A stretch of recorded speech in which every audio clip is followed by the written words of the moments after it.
Students, welcome to YouTube channel of Gyan Tripti college. हम BSc first year के paper second की unit third कर रहे हैं। तो लास्ट लेक्चर में हम क्वार्टरली फॉर्मूला कर रहे थे, उसी को कंटिन्यू करते हैं।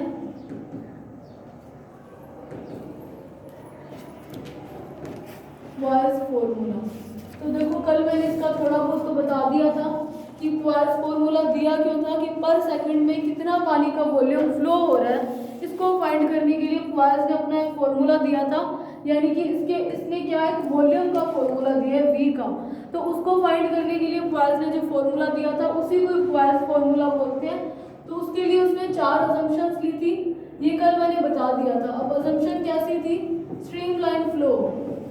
आज वैसे टॉपिक स्टार्टिंग से ही करें, जिसने कल नहीं देखा तो वो आज देख ले एक ही बार। स्ट्रीमलाइन फ्लो यानी कि धारा रेखीय प्रवाह। धारा रेखीय प्रवाह और विषुप्त प्रवाह कौन सा है वो मैंने आपको स्टार्टिंग में बताया था इस वाली यूनिट के लिए। दूसरा इसने क्या बोला था कि काइनेटिक एनर्जी, गतिज ऊर्जा जो है वो कम होनी चाहिए, लेस होनी चाहिए। तीसरी इसने क्या, ये इसकी क्या अजम्पशंस है, अवधारणाएं ली थी, उसी के बेस पे इसने अपना ये जो टॉपिक था, अपना जो फॉर्मूला था वो फाइंड किया था। तीसरा क्या बोला था कि क्रॉस सेक्शन एरिया पे प्रेशर जो है वो कैसा रहना चाहिए, सेम होना चाहिए। क्रॉस सेक्शन एरिया क्या होता है? अनुप्रस्थ काट का क्षेत्रफल, वो कैसे है वो देखेंगे। अब फोर्थ इसने अपनी अजम्पशन क्या ली थी कि वेलोसिटी उस लेयर की 0 होनी चाहिए जो कैसी हो, कांटेक्ट में हो, किससे? वॉल के साथ। कैसे? देखो ऐसे, इसने क्या अज्यूम कर लिया कि ये कोई एक सिलेंड्रिकल ट्यूब है, ये कोई सिलेंड्रिकल ट्यूब है जिसके अंदर क्या है, कोई फ्लूइड का या फिर मैं पानी ले रही हूँ उसका फ्लो हो रहा है। कैसा फ्लो हो रहा है? स्ट्रीमलाइन फ्लो हो रहा है। इस ट्यूब के अंदर पानी है, पानी के बीच में लेयर्स के बीच में विस्कस फोर्स भी होगा, श्यान बल भी होगा। अब देखो ये जो है ना, ये जो चीज मैंने बनाई है इस टाइप की, इसको बोलते हैं क्रॉस सेक्शन एरिया। तो इस पूरे एरिया पे उसने क्या अज्यूम किया? प्रेशर सेम होना चाहिए। दूसरी चीज इसने क्या अज्यूम करी थी? वेलोसिटी 0 जो कांटेक्ट में हो, यानी कि जो इस ट्यूब के वॉल के, ये ट्यूब की वॉल्स है, इसके वॉल के कांटेक्ट में जो लेयर होगी, यानी कि यहाँ पे जो लिक्विड की लेयर होगी उसकी वेलोसिटी कैसी होगी? 0 होगी। अब ये 0 कैसे होगी? जब हमने कल विस्कोसिटी वाला टॉपिक करा था तो उसमें मैंने बताया था, इस तरीके से मैंने बनाया था ना कि ये कोई प्लेन है, इसके ऊपर पानी पड़ा है, तो इस टाइप से वेलोसिटी जो है, जैसे जैसे इस प्लेन से डिस्टेंस बढ़ रही है वैसे वैसे वेलोसिटी बढ़ रही है, और जो इस प्लेन के बिल्कुल कांटेक्ट में है उसकी वेलोसिटी 0 थी। रीजन, सॉलिड और लिक्विड की लेयर के बीच में फ्रिक्शन फोर्स, घर्षण बल, श्यान बल काम कर रहा था, और ऊपर भी वैसे श्यान बल काम कर रहा है। इसका रीजन इनमें क्या है? ये पानी की लेयर्स दिखाई है। अब ये वाली लेयर जो होती है इस लेयर की मोशन को रोकने का काम करती है, जबकि ऊपर वाली लेयर हमेशा क्या ट्राई करती है कि इस वाली लेयर को अपने साथ मूव कराए। तो ये दोनों एक दूसरे की मोशन का, ये वाली लेयर इसके मोशन का विरोध कर रही है, इसको गति नहीं करना देना चाहती। इसी रीजन से यहाँ पे जो फोर्स प्रोड्यूस हुआ उसको क्या बोला था? विस्कस फोर्स, श्यान बल। तो ये कल वाले टॉपिक में किया था, जिसका न्यूटन ने एक फॉर्मूला दिया था, वो क्या था?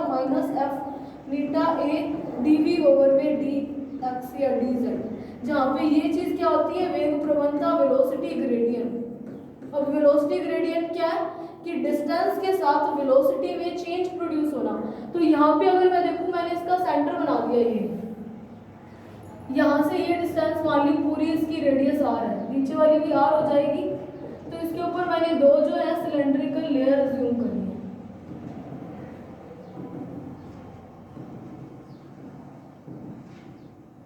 ये सिलेंड्रिकल लेयर्स है। तो देखो ये अगर इसका सेंटर है तो सारी डिस्टेंस यहीं से मेजर होगी।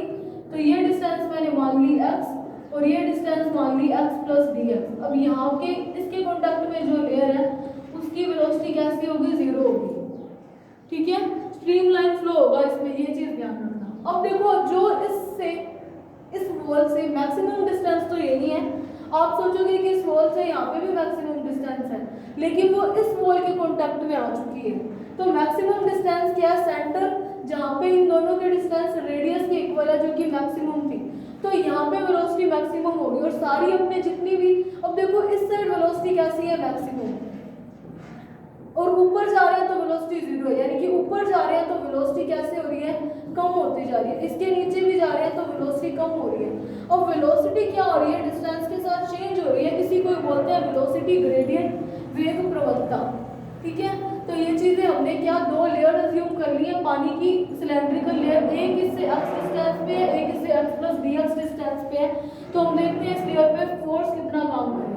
तो फोर्स देखो F कितना आएगा, अगर देखो इनके बीच में वेलोसिटी में चेंज आ रहा है, मतलब वेलोसिटी ग्रेडियंट प्रोड्यूस हो रहा है, तो फोर्स कितना हो जाएगा, श्यानता के कारण F Neeta A into dv over में dx। ये न्यूटन का फॉर्मूला है, ये हमने कल ड्राइव करा है, ठीक है। तो यहाँ लिख देना बाय न्यूटन फॉर्मूला।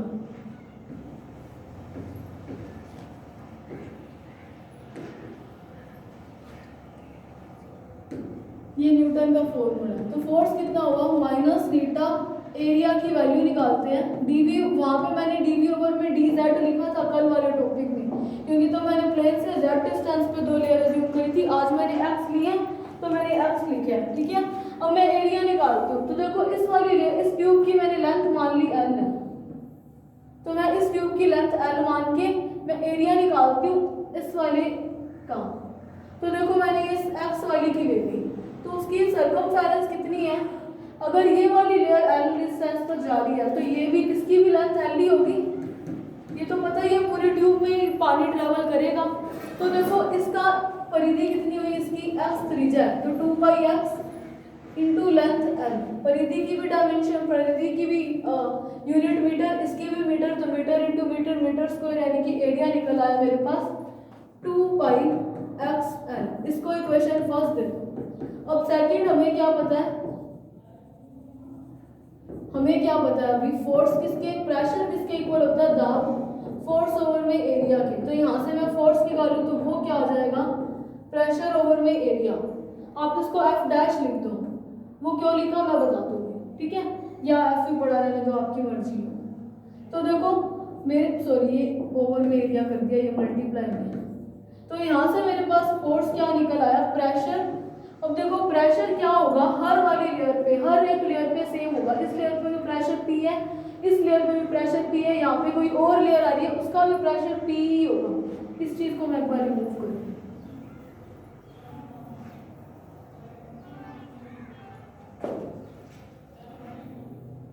तो देखो मैंने क्या, इस वाली लेयर का टॉप वाला व्यू लिया, ये ऐसे कुछ सर्कल शेप में बन रहा है, जिसकी इस वाले की रेडियस तो x थी और इसकी रेडियस कितनी थी, x प्लस dx, यही थी। तो इसका मतलब ये जो डिस्टेंस है ये कितनी है, dx है, हर साइड से ये डिस्टेंस dx ही होगी। तो मैं इस वाली लेयर पे मैं प्रेशर रिज्यूम करती हूँ, सारी जगह प्रेशर सेम है, तो प्रेशर P देखो कितना आ जाएगा, प्रेशर तो P ही है। अब अगर मैं इस वाली लेयर का, सिर्फ इस लेयर का लूँ तो एरिया कितना आ जाएगा, इंटू एरिया था, एरिया कितना होता है सर्कल का, पाई आर स्क्वायर, तो आर यहाँ पे क्या है x, तो यहाँ पे क्या आ जाएगा पाई एक्स स्क्वायर। ये चीज समझ में आ गई। इसको दे दो इक्वेशन 2। अगर आप चाहो तो यहाँ पे ये एफ डैश लिख सकते हो, यहाँ पे प्रेशर हमने बाहर से लगाया तो ये हमने बाहर से जो फोर्स लगाया वो होगा। अगर आप चाहो तो उसको एफ डैश लिख सकते हो। अगर आप एफ पढ़ा रहे हो तो भी कोई प्रॉब्लम वाली बात नहीं है, क्योंकि पॉइल्स ने जो अपना फॉर्मूला देने के लिए उसने ये अज्यूम किया था कि ये तो क्या है, श्यान बल है, विस्कस फोर्स है, और ये क्या है, प्रेशर के कारण जो फोर्स प्रोड्यूस हुआ है, वो प्रेशर के कारण फोर्स प्रोड्यूस हुआ ये वाला। तो देखो ये वाला तो हमने बाहर से लगाया था फोर्स, और ये क्या लिक्विड की लेयर्स में प्रोड्यूस हुआ मोशन के कारण। तो इसने क्या अज्यूम करा कि ये दोनों फोर्स जो है इक्वल है।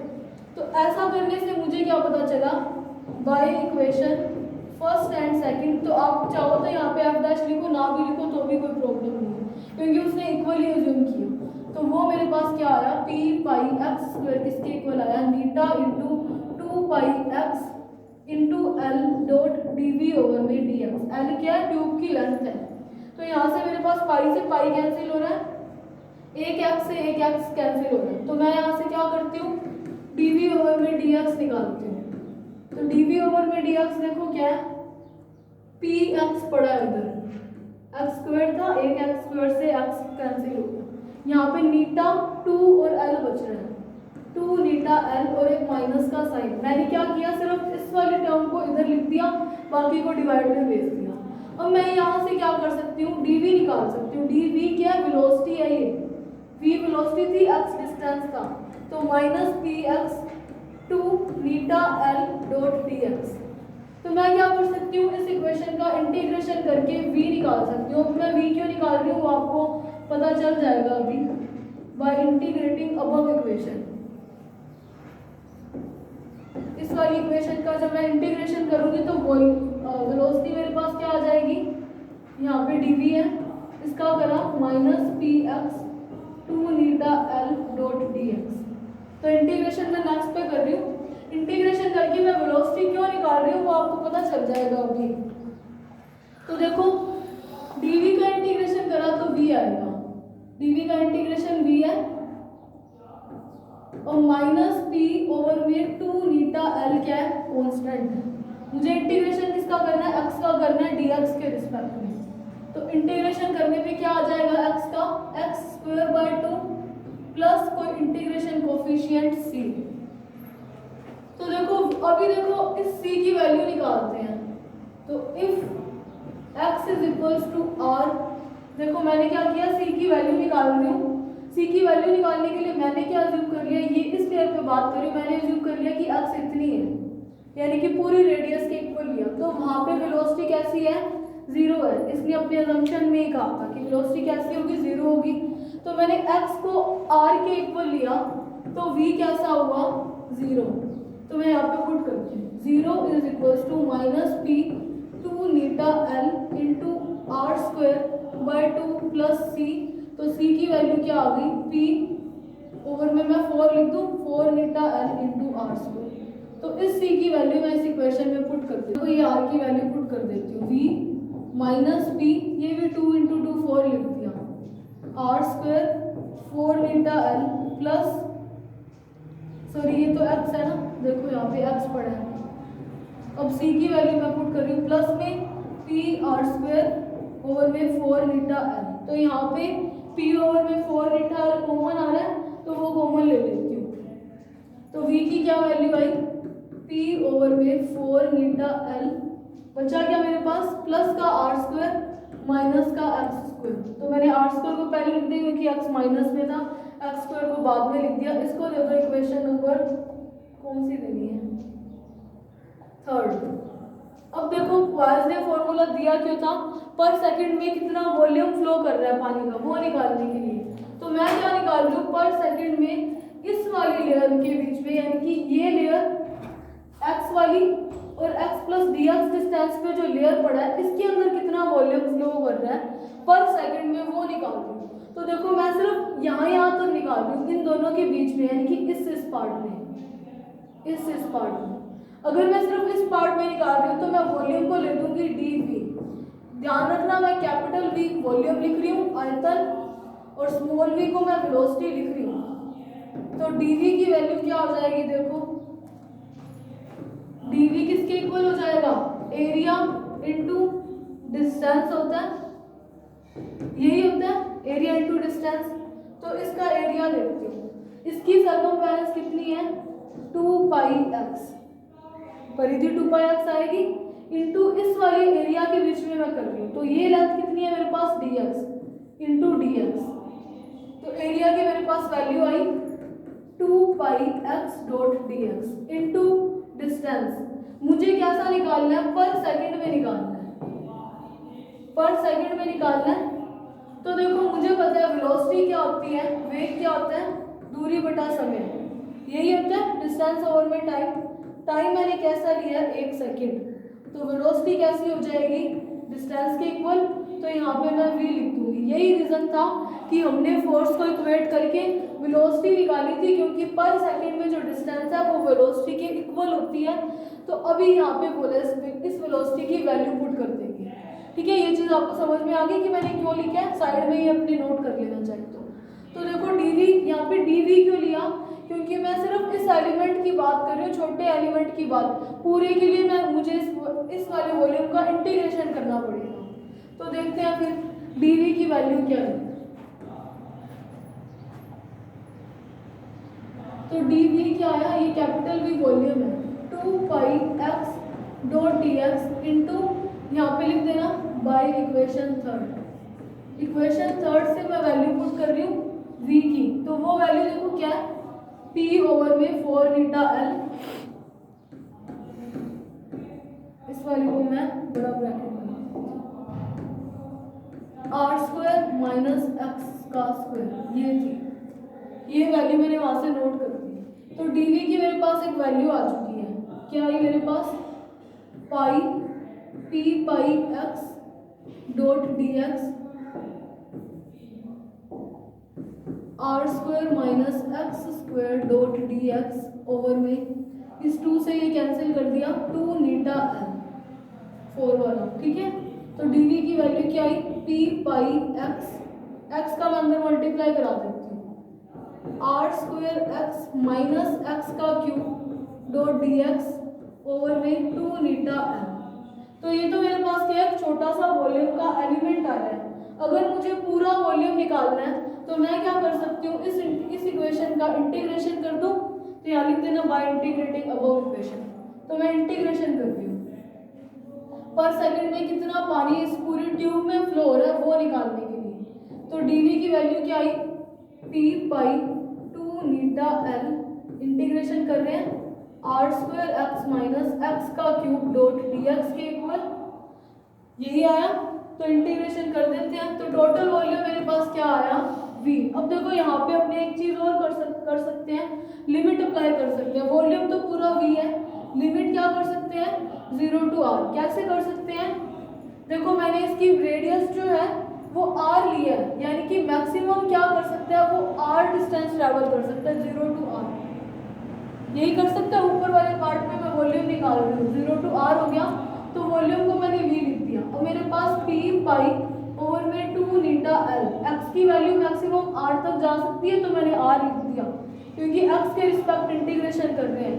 तो जो टर्म थी वो लिख देते हैं, R square x minus x का cube dot D X 0 to r, integration करते हैं v, p पाई ओवर में 2 नीटा l कॉन्स्टेंट है। अब आर स्क्वायर एक्स का करेंगे, आर स्क्वायर तो कांस्टेंट है क्योंकि एक्स के रिस्पेक्ट कर रहे हैं, एक्स का करेंगे तो क्या आएगा, x square by 2 minus x का क्यूब का कर रहे हैं तो वो क्या हो जाएगा, एक्स की 4 ओवर में 4, लिमिट मेरे पास पड़ी है 0 टू r, तो लिमिट अप्लाई कर देते हैं। v की वैल्यू क्या आई, पी पाई ओवर में 2 eta L R square dot, यहाँ पे पुट करेंगे तो R square by 2 minus sign है, एक्स की जगह आर स्क्वायर बाय 4, जीरो वाली पुट करेंगे तो जीरो ही आएगा, तो चाहे जीरो लिखो चाहे मत लिखो आपकी मर्जी है।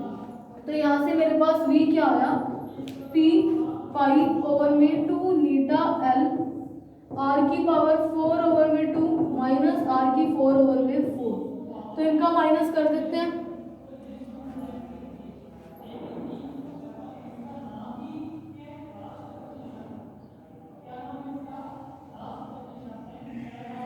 तो देखो v की वैल्यू मेरे पास क्या आई, p पाई ओवर में 2 नीटा l, कॉमन क्या ले सकती हूँ r की 4 ओवर में 2, ये चीज यहाँ पे कॉमन आ सकती है।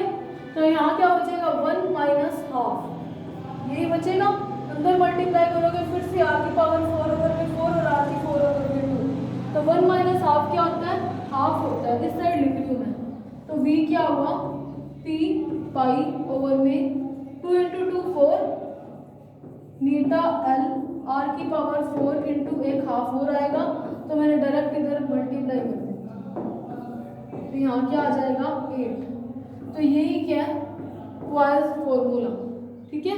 जो जहाँ पे ये वॉल्यूम किस पे डिपेंड कर रहा है, एक तो किस पे डिपेंड कर रहा है r की 4 के, दूसरा किस पे डिपेंड कर रहा है 1 ओवर में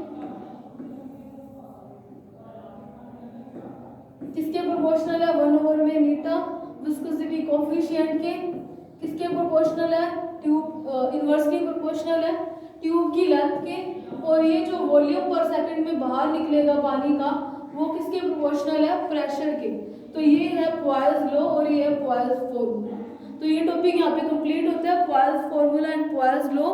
अभी नेक्स्ट करते हैं critical velocity and Reynolds number. अभी ये देखो क्रिटिकल वेलोसिटी क्या है, अगर आपको ध्यान हो तो जब मैंने धारा रेखीय प्रवाह करवाया था ये वाला टॉपिक देख लो, ये यहाँ पे कंप्लीट हो जाता है। यहाँ लिख देना कि ये पॉइल्स फॉर्मूला है और ये पॉइल्स लॉ है। यहाँ पे पता चल रहा है 8 कांस्टेंट है, पाई भी कांस्टेंट है, कांस्टेंट्स को हटाते हैं तो इनवर्स का साइन प्रोपोर्शनैलिटी का साइन आता है, तो वो मैंने पुट कर दिया यहाँ पे। तो नेक्स्ट कर रहे हैं क्रिटिकल वेलोसिटी।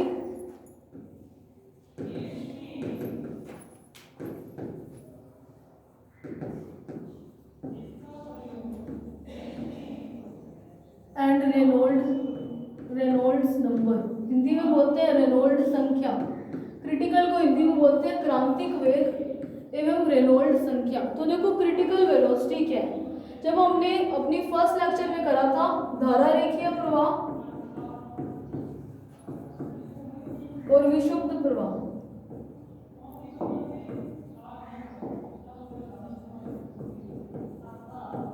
तो मैंने एक चीज बोली थी कि एक ऐसा कांस्टेंट वेलोसिटी की वैल्यू आती है, एक ऐसा निश्चित वेग होता है, प्रैक्टिकली ये मिलता है, जिसको वीसी क्रिटिकल वेलोसिटी बोलते हैं। अगर वेलोसिटी उससे कम है उस केस में तो धारा रेखीय प्रवाह होगी। अगर पानी की वेलोसिटी हर लिक्विड के लिए, हर फ्लूइड के लिए, हर एक मटेरियल के लिए ये वीसी जो है वो अलग अलग होती है, यानी कि क्रांतिक वेग का मान हर किसी के लिए अलग अलग है।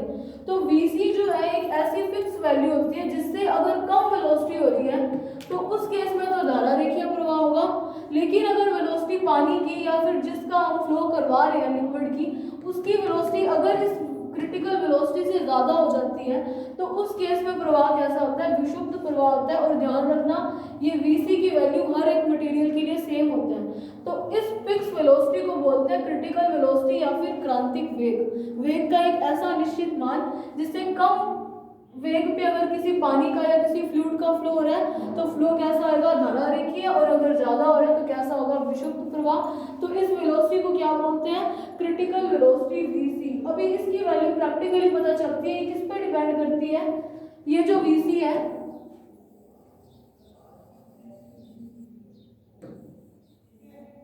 ये क्रिटिकल वेलोसिटी वीसी डिपेंड करती है रो, नीटा और आर पे। कैसे डिपेंड करती है, ये प्रैक्टिकल मिला था। सबसे पहली बात, इनकी पावर कुछ पता नहीं है तो एक्स वाई और जेड लिख दिया। कैसे डिपेंड करिए, देखो क्रिटिकल वेलोसिटी जो मटेरियल है उसके घनत्व यानी कि रो पे डिपेंड करती है, उस मटेरियल के श्यानता गुणांक पे डिपेंड करती है। श्यानता गुणांक से पता चलता है कि कौन से मटेरियल की कितनी श्यानता है, यानी कि शैल को हिलाने पे वो ज़्यादा देर हिल रहा है, क्यों, क्योंकि उसकी नीटा की वैल्यू से पता चला था कि उसकी में विस्कोसिटी ज़्यादा है पानी के कंपैरिजन, और जिस ट्यूब के अंदर फ्लो हो रहा है उसकी रेडियस आर पे। तो उन तीनों के क्या है, मल्टीप्लाई के प्रोपोर्शनल होता है, या फिर मैं यूँ बोल सकती हूँ वीसी किसके प्रोपोर्शनल होता है, रो के, वीसी प्रोपोर्शनल होता है नीटा के, वीसी प्रोपोर्शनल होता है आर के। इनकी पावर पता नहीं था, प्रैक्टिकली ये निकाला है, तो इनकी पावर एक्स वाई और जेड लिख दिया। अब जब इस वीसी का ये साइन खोलेंगे तो यहाँ पे आर कोई कांस्टेंट आता है, रो, नीटा और small R, x y z. तो इसको सॉल्व करने के लिए डायमेंशंस आपने पढ़ी हुई है विमाएं, ये चीज मैं एक बार विमा आपने पढ़ी हुई है। विमा क्या होती है, ऐसे एम एल और टी के बीच में लिखते हैं यहाँ पे, इनकी कुछ एक्स वाई जेड ले लो। चलो जैसे अगर मैं वेलोसिटी देखूं तो उसकी यूनिट क्या होती है, मीटर पर सेकंड, तो वहां से मैं इसकी देखूं तो एम एल और टी से एम जीरो, ये मास को शो करता है, लेंथ यानी कि मीटर, और टाइम कैसा है, -1, तो वेलोसिटी की ये विमा हो जाएगी। तो इस वाली चीज को यानी कि ये एक्स वाई और जेड इन पावर्स को सॉल्व करने के लिए विमा यूज करेंगे। तो मुझे पता है वेलोसिटी की विमा क्या है, एम L1 टी की -1 0। आर तो कोई कांस्टेंट है, आर कोई नंबर आएगा, ये जो आर है यही रेनॉल्ड नंबर है, तो नंबर की कोई विमा नहीं होती है, संख्या की कोई विमा नहीं है, तो मैंने लिखी नहीं है। या आप इस आर को यहाँ पे हटा भी सकते हो। अभी मुझे नीटा की चाहिए। देखो एक फॉर्मूला हमने न्यूटन का निकाला था, माइनस नीटा ए डीवी ओवर में डीएक्स या फिर डी जेड था, तो वहां से आप नीटा की निकाल सकते हो, क्या होगी, फोर्स इससे, ये जो है वेलोसिटी है, ये डिस्टेंस है, ये एरिया और ये फोर्स है, इनकी जब यूनिट पुट करोगे तो आपके पास इसकी विमा निकलेगी। उससे पहले रो की लिखनी है ना, रो की, तो रो की लिख देते हैं। रो मुझे पता है डेंसिटी क्या होती है, मास ओवर में वॉल्यूम, मास ओवर में वॉल्यूम, द्रव्यमान आ रहा है तो m1, वॉल्यूम क्या होता है मीटर का क्यूब, तो L की, ओवर में था तो ऊपर जाएगा तो -3 हो जाएगी। टाइम है नहीं है, सेकंड है नहीं, तो टाइम 0 की पावर क्या है x। अभी नीटा की इस वाले फॉर्मूले से चाहे तो आप निकाल देना डायमेंशंस, वरना इसकी ये होती है m1 l-1 t-1, m1 l-1 and t-1। तो इसकी पावर क्या है y। अब मेरे पास किसकी रह गई है, r की रह गई है, या मल्टीप्लाई में चल रही है, r की इधर लिख रही हूँ। r क्या रेडियस है, रेडियस की यूनिट क्या होती है मीटर, तो उसकी क्या हो जाएगी m0 l1 t0 z। तो ये r को वैल्यू निकालने के लिए, r ही रेनॉल्ड नंबर है, इसकी वैल्यू निकालने के लिए डायमेंशन मेथड का यूज करा था। ये देखो ये नीटा की वैल्यू आप यहाँ से निकाल सकते हो, वरना आप डायरेक्ट ये वाली चीज याद रख लो, आपकी मर्जी है ये वाली। इनमें फोर्स की, एरिया की, वेलोसिटी की और फिर इस डिस्टेंस की यूनिट रखना, तो आपके पास ये वाली डायमेंशन निकल आएगी। तो मैं इस चीज को एक बार क्लियर कर दूं, इसको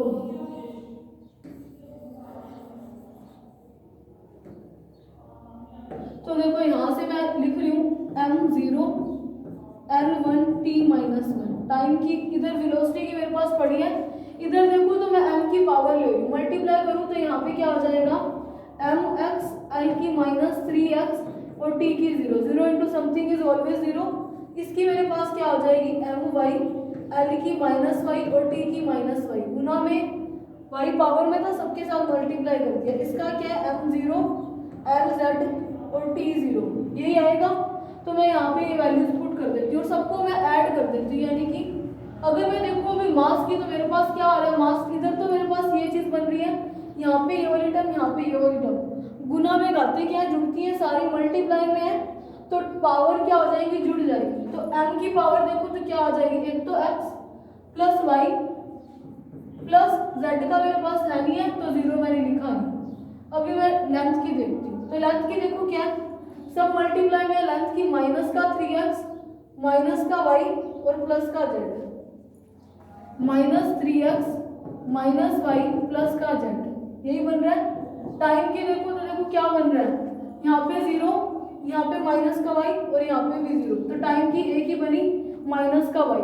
देखो अभी LHS और RHS दोनों इक्वल है, ये प्रैक्टिकल है कि जो क्रिटिकल वेलोसिटी है वो इन तीनों पे डिपेंड करती है।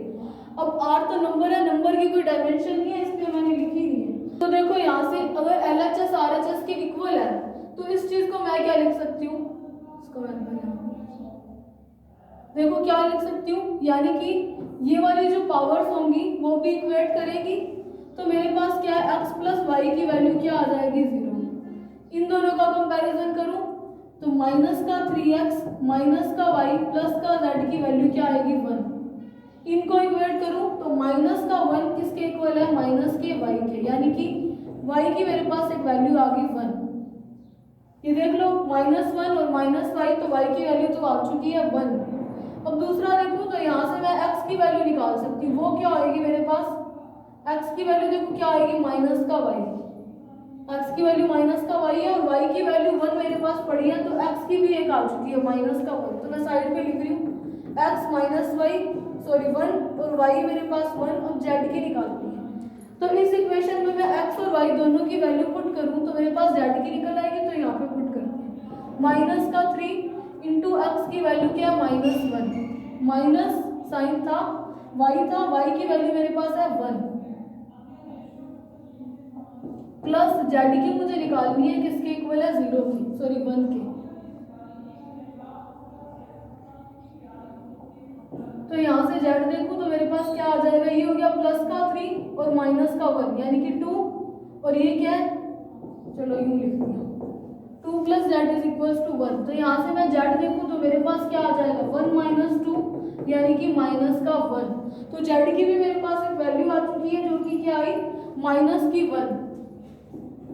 ये तीनों मैंने डायमेंशंस को सॉल्व करके वैल्यू निकाल दी माइनस की 1। अब देखो मैंने क्रिटिकल वेलोसिटी क्या लिखी है, किसके प्रोपोर्शनल है, इस वाले फॉर्मूला को देख लो। चलो r रो x थीटा y और r स्मॉल r z, तो मेरे पास अब वैल्यूज निकल चुकी हैं, x की 1 -1 y की 1 और z की -1। नेक्स्ट पे कर रही हूँ मैं, पहले मैं vc की वैल्यू लिख देती हूँ। हमने क्या लिया है r रो x मीटा y small r z, जहाँ पे मेरे पास x वाई और जेड की वैल्यू आ चुकी है -1, 1 और -1। तो ये वैल्यू मैं पुट कर देती हूँ वी सी। और एक्स की जगह मैंने क्या लिखा है -1, नीटा की जगह मैंने क्या लिखा है +1, स्मॉल आर की जगह क्या लिखा है -1। तो मेरे पास वी सी की वैल्यू क्या आई आर नीटा और में रो स्मॉल आर। ये जो वेलोसिटी है इसको ही बोलते हैं क्रिटिकल वेलोसिटी, यानी कि इससे क्या पता चल रहा है कि क्रिटिकल वेलोसिटी नीटा के तो प्रोपोर्शनल है और रो और आर के कैसे हैं, इनवर्सली प्रोपोर्शनल। एक चीज ध्यान रखना, बाय चांस आप यहाँ पे नीटा पहले लिख देते हो और आर बाद में, या इनको जंबल कर देते हो, तब भी आपके पास वैल्यू तो ऐसी आएगी, क्योंकि जैसा आपने पुट करा वैसे ही आप उसकी पहले डायमेंशन लिखोगे, तो इनकी वैल्यू सेम ही आएगी। ठीक है, तो यहाँ से मेरे पास क्या है, ये जो वेलोसिटी है इसको बोलते हैं क्रिटिकल वेलोसिटी। इससे कम होने पे वेलोसिटी कैसा फ्लो होगा, स्ट्रीमलाइन धारा रेखीय, और ज्यादा होने पे कैसा होगा, विशुद्ध प्रवाह। अब जैसे ही प्रोपोर्शनैलिटी साइन हटाते हैं तो यहाँ पे जो कांस्टेंट आर आता है उसको बोलते हैं रेनॉल्ड नंबर।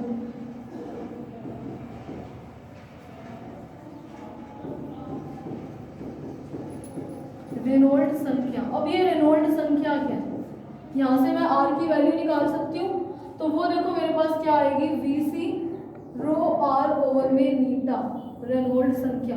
तो ये जो रेनॉल्ड संख्या है इसकी वैल्यू प्रैक्टिकली फाइंड की जाती है अगर आर की वैल्यू जो है वो 2000 से कम हो, तब तो फ्लो होगा धारा रेखीय। प्रैक्टिकली ये रेनॉल्ड नंबर फाइंड होता है। अगर आर की वैल्यू 3000 से ज्यादा हो उस टाइम फ्लो कैसा होगा, विशुद्ध। और अगर ये आर की वैल्यू 2000 से तो ज्यादा लेकिन 3000 से कम हो, यानी कि इनके बीच की कहीं लाई करे, तब फ्लो होता है अनस्टेबल। अनस्टेबल का मतलब होता है मिक्स्ड फ्लो होगा, धारा रेखीय भी होगा और विशुद्ध भी होगा। और ये आर जो है इसी को बोलते हैं रेनॉल्ड नंबर, और इसकी वैल्यू प्रैक्टिकल फाइंड की जाती है प्रैक्टिकली।